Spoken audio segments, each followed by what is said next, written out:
So the request is also for both academia as well as industry for the non-tech spaces to come together.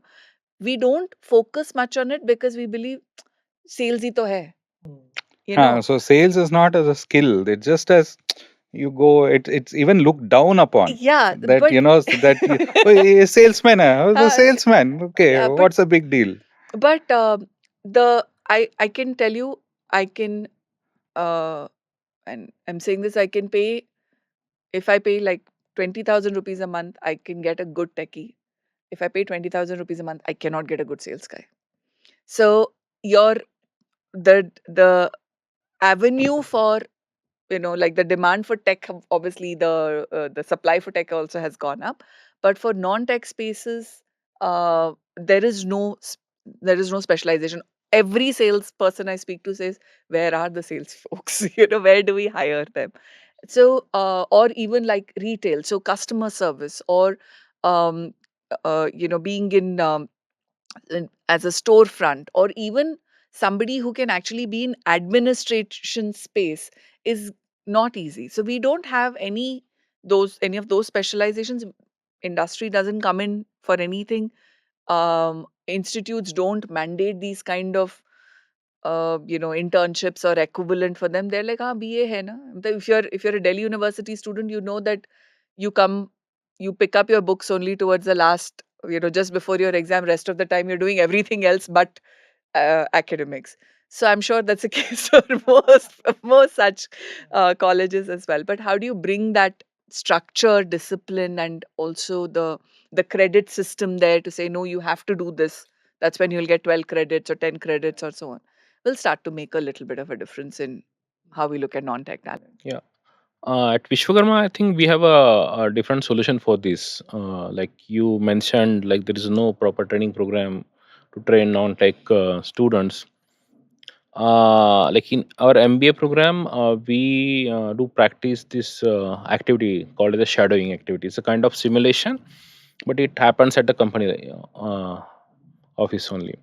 So like we have a collaborations and types with so many industries there, and they regularly hire from us.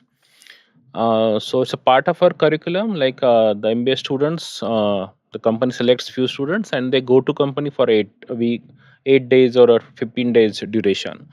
So they closely work with the different cadres in the company. So someone work with the HR manager, someone work with the general manager, someone work with the different floor managers. Okay, and they participate in each and every activity that the managers are doing. So it's like a spending a day with the manager, spending a week with the particular manager, and they learn a lot from these activities. End of the day, the manager sits with that intern students and they discuss about the day's activity. So the manager tells them like during the meeting, like this was a crucial point and in this way we have made a decision. So in that way students learn about the industry, about the work. Okay, so from last 10 years we are practicing this activity and then becoming very famous in the industries. Like HR managers demand us to have the shadowing activity Right. I mean, this is with really them. Yeah, so that's a nice. kind of simulation, like we can say a live simulation Yeah. there. As much exposure as you give them, Yeah. they understand what it is. Otherwise, the biggest challenge is also to get them out of their college mindset and tell them it is, work environment. It also becomes challenging. And if you are, if you don't have the wherewithal and a volume to run that, it's not, it's not easy. So, as in, what I understand from being in the HR, being in sales, and all of that is that, women folk are much more accommodative. They work, they work longer, as in, they take fewer breaks. When I say longer, they take fewer breaks. They don't ask for hikes. Once they feel comfortable, they don't move jobs that often. This is like a dream scenario for every employer. Like somebody who does not ask for a raise, who works diligently. Like there is a this thing, like, women are there in office for 8 hours, but then during the 8 hours, they spend 6 hours to 6.5 hours working. With men folk, right, what we usually do is we are there in office for 12 hours because we don't want to go home. One. Second is that we also, tend to Working take for break. 6 hours. So we take a lot more breaks. Right. So for us, I wanted to understand that, when somebody does not ask for a hike, somebody is more accommodative, somebody doesn't change jobs so frequently, and yet, for example, when I was reaching out to CXOs within Bangalore for Titan stock, you are the second woman amongst the 35 guests. It's not by design, it's just by sheer coincidence that the number of leaders that we've identified to invite on talks, only less than 10%, about 5% are women.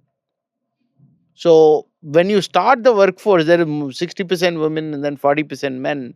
And then when you go up, eventually it becomes like that. Why do you think this happens, and what do you think can be done, or what are you doing? Um, I'll take your point on that, on saying the primary reason is because employers want women to stay where they are. So they don't want them to ask for more. They want them to be only diligent workers and not leaders, which doesn't give them the opportunities to actually become a leader. So, and of course, on a lighter note, if I say that, so if I want a worker, I will always ensure that the person is working for me in a way that my KRAs are being met, my objectives, goals are being met. But very little will I think about that person, grooming that person to become my boss. So that also is one of the reasons why we don't have enough women in leadership, because uh, you say women are comfortable being in that space. Some of them, yes, by nature, but also as an organization, they find it very difficult to raise their hand and talk up and make their point of view, because everyone's assumption around them is like, but why are you talking? You why are you asking? You're not supposed. You're we hired you because you don't because we hired you because you're not going to ask. Suddenly you get up and say, okay, I want a hike, I want a better job, or I want a promotion. That's weird. So the mindset is has to break somewhere. So there are a couple of reasons why we don't have enough women in the top. Um, and recent, if you see, the Global Economic Forum's, World Economic Forum's rating of us, we have dropped 2 points on gender pay parity, by the way.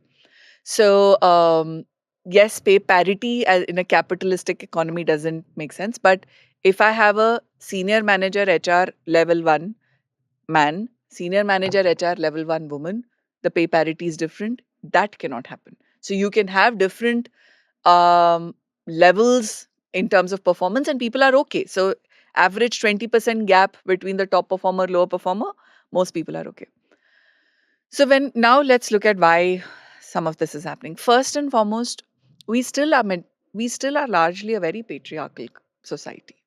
So we do assume that once the woman gets married and once she has children, she is going to be the primary caregiver in the family.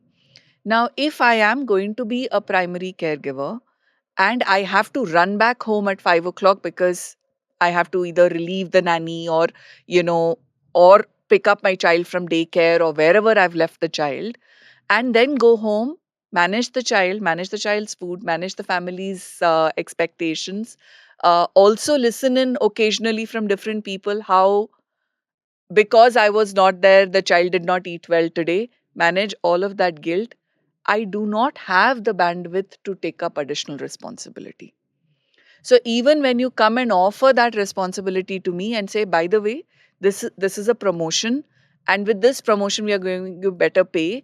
With that also means additional work. I say I don't want to do it because I cannot handle the the extreme expectation on me.